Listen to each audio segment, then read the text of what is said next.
Hi guys, welcome to Dr. Vijayavardhan channel. ఆధ్యాత్మికత పరవశంలో భగవంతుని స్మరిస్తూ మనిషి జీవన గమనాన్ని ఒక పద కవిత రూపంలో ప్రతిబింబిస్తే నాకు వచ్చిన ఈ కవిత ఇప్పుడు చెప్తాను.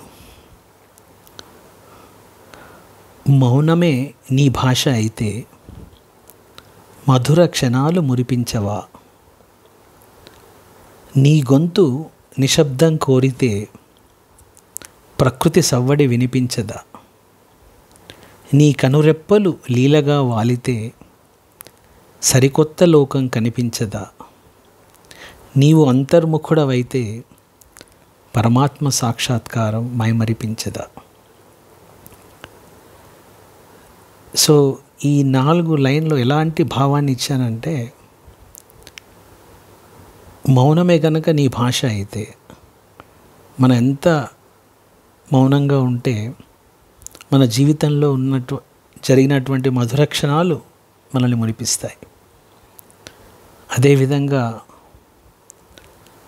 నీ గొంతు నిశ్శబ్దాన్ని కోరితే, మన గొంతు ఎప్పుడైతే సైలెంట్గా ఉంటే ప్రకృతి సవ్వడి వినిపించదా, సెలయేటి గలగలలు, పక్షుల కిలకిల రావాలు, ఈ విధంగా ప్రకృతిలో ప్రతి చిన్న శబ్దం కూడా మన గొంతు నిశ్శబ్దమైనప్పుడు అద్భుతంగా వినిపిస్తుంది.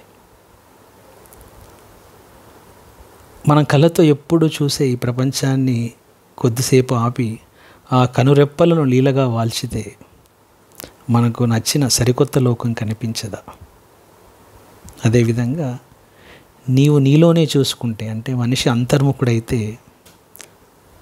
మన హృదయంలోకి చూస్తే సహస్ర పద్మదళంలో ఆ పరమాత్మ సాక్షాత్కారం మనల్ని మైమరిపించదా.